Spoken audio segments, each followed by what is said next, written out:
Arena. So they are definitely, this is not online. These guys are all sitting in the same building. And a lot of that weighs on experience. On half these players have a lot of experience playing on LAN or have been in the NPL or played, whether it's in the Royale or another event. Sure. And half these players have never stepped foot on LAN, at least at this level in PUBG in this stage of the game's life. So it's an interesting kind of split to look at, and it does affect the way these guys play sometimes.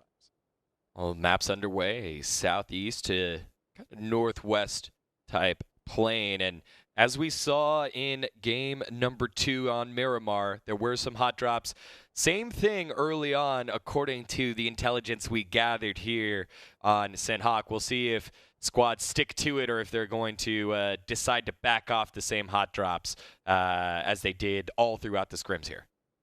I'm curious to see who's gonna loot just southwest of boot camp, which it does look like SSG has kind of taken over as their own. But it looks like actually Comets is gonna loot there again. It's that place on the map where all 3 of the islands kind of meet. It's very strong, kind of helps you get a head start on where to go, specifically if the circle is splitting up islands.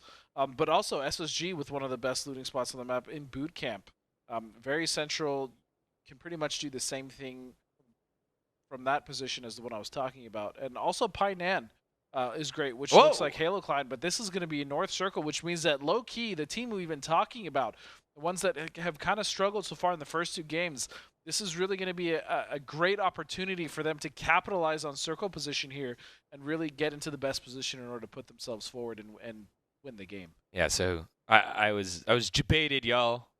Was told that Painan was going to be a contested drop, but looks like Halo Klein took that one nice and clean. The closest thing to a hot drop that we saw was Zenith and 303, relatively close together. But as you said, low-key get in the circle. They'll be the ones in the driver's seats along with some of those other squads that did drop further north. And I think it's a bit of a hike from these squads. Again, we're so used to seeing the domino effect on this map. Once one team starts off, then everyone comes on in and starts trying to pick up kills without getting caught in the back as well. Yeah, because even on foot, which is how pretty much most teams play this map, not many people again opt for vehicles. You're covering so much more ground in such a less amount of time, basically, because of the fact that it's a 4x4 map and not an 8x8. So it's literally half the size of the other maps. Correct. So you can hear so many more types of engages. Looks like some of these teams starting to make their move early, especially in the northwest side of the map. You see Pistola Time for Wildcard, Blown Apart also making the move early, and all of Oxy going to be crossing over the bridge with Low-Key's Lobes taking in that information. But already early moves, Player One Esports also making the move early, and he might get spotted out here by Roth, deciding to take the shots. Will be able to land a couple, along with Walt Jr. Walt Jr., again, touched on it before. Bottom of the NPL Phase 3 in terms of damage and kills. He's looking to pick it up here with Zenith. And Oxy and Boom, the rest of the squad have actually already crossed to the north side as well. Meanwhile, Duck going to get some nice shots onto Aguila. Doesn't get the knock.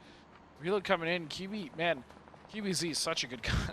QBZ and the QBU are really what also makes this map so difficult to play on because of just how easy they are to use, how accurate. I mean, to be honest, the QBU is basically like a hit scan gun, right? Like, it's just so ridiculously strong, and adding those guns, to an arsenal. Oh my goodness, Sociopath getting caught out. That's going to be it for him. It is. You're just talking about the gun there, QBZ. and David just picking up a kill on Socio. First one going down. Typical Socio move there for 303. Yeah, but again, those guns, they add a lot of value to this map, and how easy it is to just kill people with those weapons. Here we see Victor getting a nice knock onto Gila. D-Treats, is he running? Yeah, it looks like D-Treats is running, and my Filipino brother, not long for this world, Aguila, will be knocked out here in just a second. Duck and Victor, they don't realize he's alone, but those points are all theirs. That's cold-blooded, man. I would have went for Aguila. Probably would have died, but never leave a brother behind. Not everyone's like that. D-Treat's not as good of a partner as Godspeed is here on the desk. No, I think that's what you just said. Move, especially with all the grenades. Chat's there. Chat's heard it. Jesus. Yeah, I think that was. I mean, obviously that was the right call to make. getting out of there. Elusive now going to get some angles here, looking potentially spotting Halocline coming into the compound just north of them.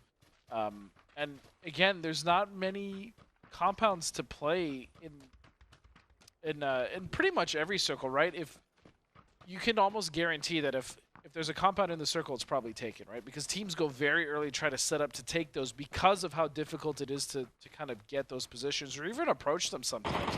Some of the compounds on this map, man, are so difficult to get on. And what is happening to P1E? They're kind of split all over the place. Yeah, that was the other member, D-Treats.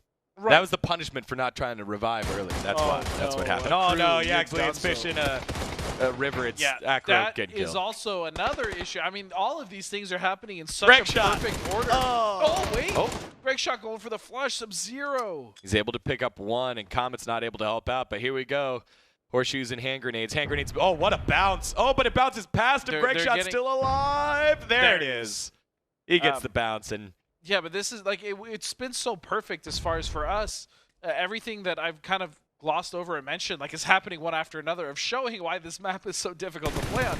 Crossing can be a challenge in and of itself, as we just saw for Supernova. Yeah, again, just talking to the teams, especially the NPL teams, they're like, there's so many mistakes that happen here in terms of rotations that they're so used to getting punished for. They don't, and there's so many mistakes that they see there. Speaking of getting Comet's punished, able to pick up one, but Danny G going with the flank.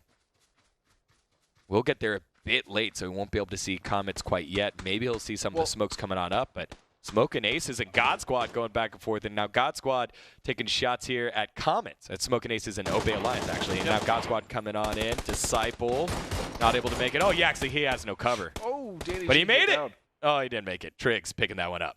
Yeah, and it was a little late, but again, crossing that area, that's all open ground. So really, there was nowhere to go. Yaxley goes down, which means that Disciple is not. Oh! What a beautiful cook! Kobe, Triggs, Bryant right there coming up huge there. Nades all over the place here in our first three matches for the relegation battle. I mean, that was perfect, right? It just exploded right above his head, maximum damage. There's really nothing you can do about that. And he was dead anyways. Regardless if that grenade didn't kill him, Yaxley going down meant that he had no one watching over his shoulder and meant he was not long for this one. Yeah, circle basically centering up here. Not a lot of space. I guess it could have gone even further into the water. It shifts away in phase 3, but this one just kind of centers up. Almost all squads should be good. Keep an eye on Elusive coming in relatively late. Now following along with Clam for Oxy. Oxy, one of those squads not used to finding themselves on the bottom of the scoreboards in this last phase. Maybe back in phase 2, but not so much here in phase 3. And Clam and the boys need to get something going. And so what I suspect is going to happen here to Oxy is they're actually going to stay here. They're going to try to hold the bridge, and they're going to play edge again, and the circle's going to shift off, and we're probably going to see Oxy chasing it again unless they are a little more proactive in scouting ahead and potentially looking at a location or a spot to play that's a little more in the circle, because this is, again, what has been happening with them time and time again, where they kind of get trapped. Speaking of trapped, the last two members here at P1E are going to be just sitting in the buildings here at Paradise, just at the north, trying to hopefully knock them down. Lambalon! He lamps a lot. He's able to pick up one. He's trying to reload and get himself back to safety. David's got to come huge. He's got to help him out. Oh, he's prone. He doesn't see if he does. Not coming out. And that is going to be it. David and Lambalot. Lambalot with a beautiful effort there. David came out just as he got the spray to support, but it wasn't enough, and Zenith is going to survive, only losing one member. Oh, I think that actually ends up pretty good there for Zenith. That was a great jump there by Lambalot, who had to hop over to the bar and start to reload. Yeah. That was big there, and David, unfortunate that he wasn't able to get any damage down. But that's the danger. That's the danger of going into those cities, going into those small rooms. It's so dangerous. It's ridiculously nerve-wracking as well, because you never know who could be hiding in what corner. And Filthy needs to get out of there. Filthy. He's able to get himself to safety, curve himself right on out there, and he needs to find a place, because he and Theris are just kind of hanging out right now for Obey Alliance. They got into a fight earlier. That's why we find a couple members of Obey Alliance missing. I thought, honestly, Obey Alliance would have a little bit of a better start because they have such good scouting practices and fundamentals. But, again, only having two up in the beginning of this match 3, it's not really the greatest look for Obey Alliance, who were one of the teams that I thought would do a lot better at the start. But it's not over yet.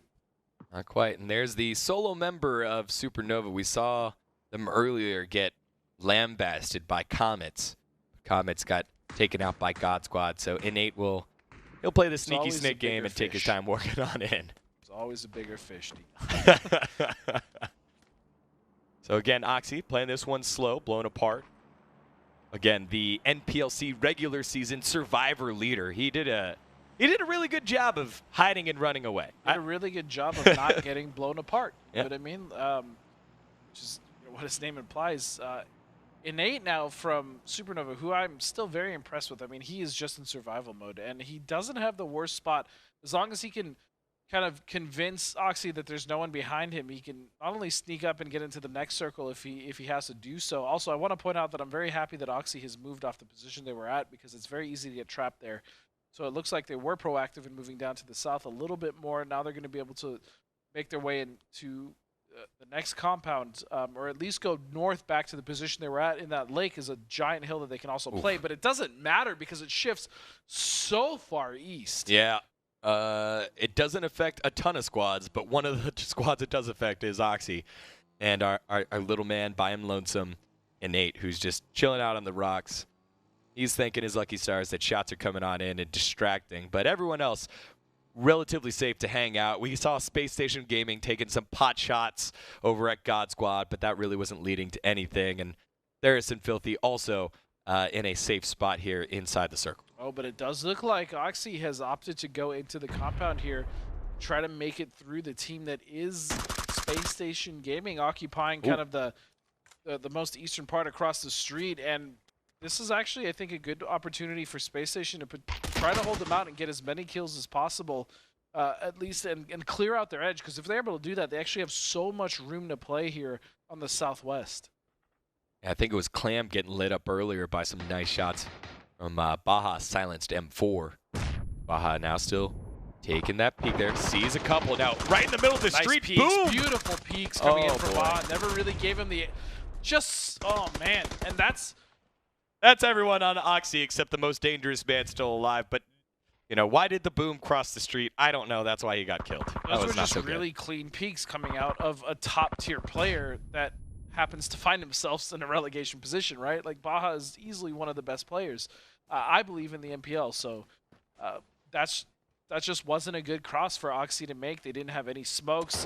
They didn't try to really proactively do anything to stop the team of SSG of crippling them basically when they cross. So I mean, that's what happens when the chicken tries to cross the road. Yeah, and this is a 1-point Oxy squad still waiting for their next point. Now Jason has been discovered shooting at his former teammate Jay Sank. I asked him earlier how would it feel by eliminating Oxy, and he'd be like, I guess we'll see once we do it.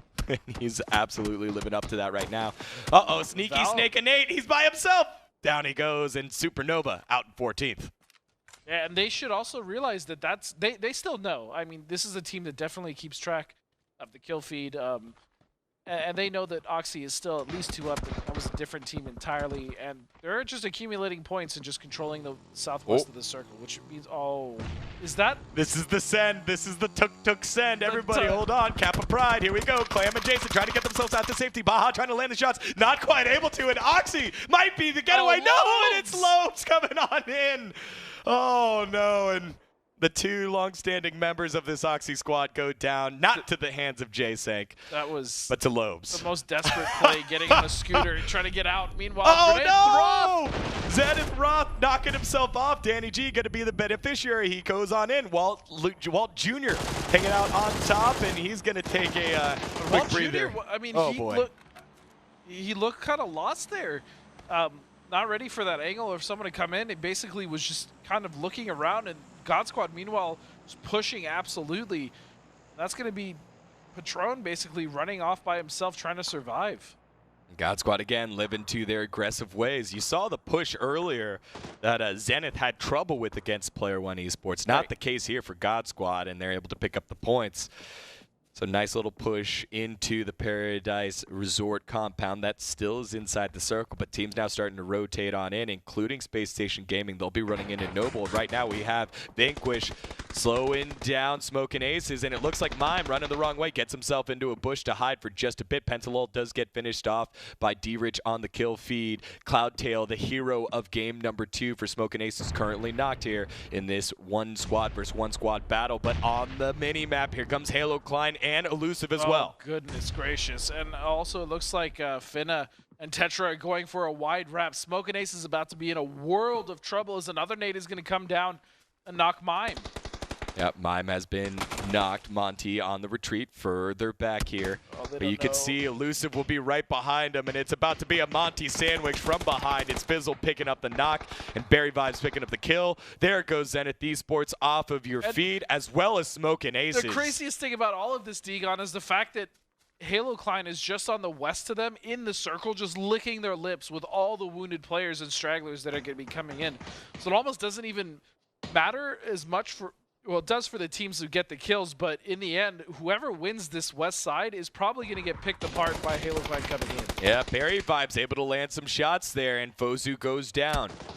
Oh, but a nice return there by Reno. Get some damage, but it just gives away his position. Lust says, thank you very much. Reno will take the points. Fizzle now getting knocked by Vanquish. So Vanquish and Elusive are just basically taking each other out in the blue. Kolji trying to figure out, do we stop and try to help out Fizzle, or do we get that lone member? Yes, Tetra goes down to the blue, and Koji will pick that one up in just a second. JLD trying to stay inside the blue. He does go down. It's Charity picking that one up, this time in the taking mood. He's able to pick up a couple points, and Halo Clan now popping up here and picking up all the points from inside the circle. Exactly what you just said there, They were just waiting for it, man. I mean, you could see as soon as the fighting started, I was looking at the mini-map, and you saw all of their icons turn immediately towards the fight that was happening. And so they were just waiting, you know, licking their lips like, bring me all those free kills and those free points.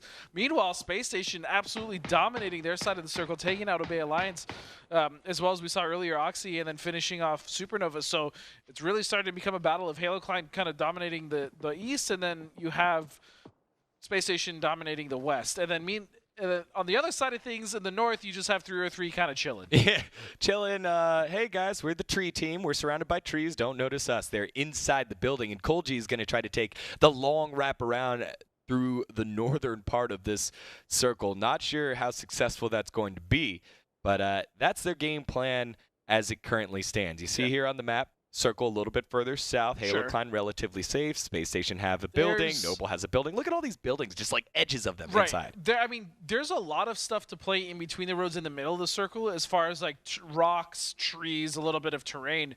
But the interesting thing for me is Space Station, after they kind of cleaned up, they actually, I thought they were a little more west, but they actually ended up going, they wrapped all the way on the circle going southeast. So now they're going to be joining Halo Klein on the east side of the circle. Yeah, a lot of these squads, 8 teams up, a lot of these squads with 4 members still alive, so maybe a little bit more passive. Love to get a look at the kill counts as we rotate through these cameras here. Lobes, the only member with kills here for Low-Key Esports, killed the duo Tuk Rider of Oxy. Those are the only points right now for Low-Key. He's starting to take some shots here as Halo Klein, they went from aggressors to now being aggressed upon, and it's Kolji who's being a distraction here, and 303 says thank you very much. We'll knock Adam there. This is one of the very few times that you do not want to be in the center of the circle, and God Squad kind of finds himself there. And you can see most of the teams are playing edge because there's no like real hard cover right in the center of the circle. So if you're not proning, you're basically opening up yourself to at least 3 other angles, which is why everyone has clumped on, you know, the outer edges of this final coming phases. It's going to be interesting to see who kind of goes first and tries to take control of the center, and who just stays on the edge trying to pick up all the kills and just controlling that side. Yeah, it's basically a big hill all the way up around, and the circle centers up, so everyone on those outskirt buildings are going to have to move here in just a bit. Kolji does finally get caught out here, and it's Badiolol picking it up for Team Trees, 303, holding that northern side. Wildcard, I mean, if they can get in, they kind of have a little bit of a hill to play, but with Low-Key as well as Noble, it's going to be, they're going to have to clear that whole side. They're going to have to kill everyone from Noble as well as God Squad and the last remaining member of Low-Key. So it's going to be tough for them. It's getting quite the cluster there in the southwest right now. Triggs following along with him. He's right next to the Noble squad. Noble able to catch out Low Key. Only one member left up from Low Key. I believe it's Pax. It's not exactly the performance they wanted, but they do get themselves position points to 7th place. Charity and Adam going down. Valiant able to pick up those couple of kills here. So Halo Klein now pretty short-handed as God Squad making the move here on Noble, but Honey Badger able to answer back with one nade. Now following along with Lush here. Lush, we've seen this before from him in the last phase where he waits till the final second to spring the trap. He's able to pick one up. It's Valiant getting caught out by the sneaky snake of Halo Klein. Yep, and that is really unfortunate for Val, you know, being the one to get knocked out of the blue basically by a snake. And it's so much harder on this map as well to see snakes, especially wearing those yellow banana suits, so to speak. It's very difficult. So Halo Klein does go out. Lush is spotted out by Hetro Zero, able to knock Honey Badger.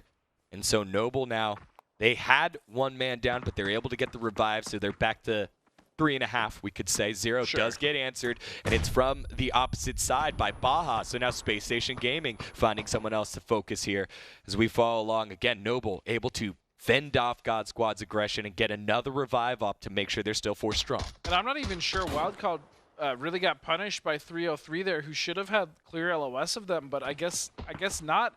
And so they've been just slowly kind of picking apart and going for these big kills. Danny G able to step up there. Able to pick one up. Victor answers back. Duck goes down, or Duck is still up here, but now it's Spray, the final man alive here, able to get one. Honey Badger and Duck still alive, and the angles ring true there for Noble. Noble get away, but they take 2 as casualty.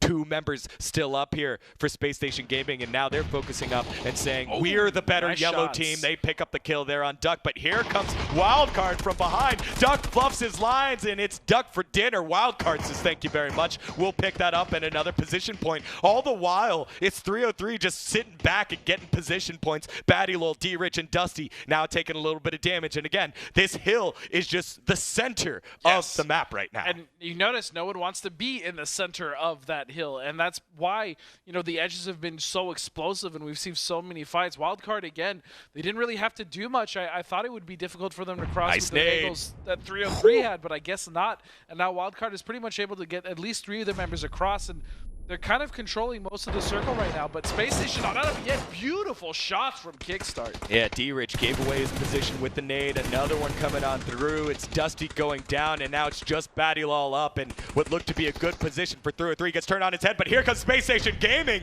They're coming around for the wraparound as well, so it's I got you, no, I got you, no, I got you, and it's Space Station Gaming now looking real good. And 13 kills, 3 members up. This is looking amazing for Space Station, and that veteran status of being the team that they are, and you immediately went to push on a wild card, and they did, crippling, or not crippling, but taking out one of their members, leaving them with only 2 up. It's now down to a 3-on-2 on 1, and Space Station is looking to take yet another match back-to-back after their Miramar performance. Yeah, Battylol sees the circle. He's going to have to start moving soon, but the peaks coming from Hetro. It answers true. Battylol able to answer back, though. Hetro does go down, but Baja got his back, able to pick one up. So now it's go time here for Wildcard. They know there's been one knocked. There's J-Sank able to land a little bit of damage, and now it's just one member still alive. Kickstart able to answer. Baja is the last one left alive for Space Station, and Kickstart able to pick one up. He's peeking the right way, but both members peeking. Baja goes down. It's just Kickstart and Hetro. Hetro on 1. He has nothing left. This is it, Hetro. He's one shot. This is huge. He thinks it's this rock, but it's a nice wraparound for Kickstart. I think he's up, so the footsteps have been heard, but Kickstart steal this one away from Space Station Gaming, and Wildcard get themselves a chicken dinner.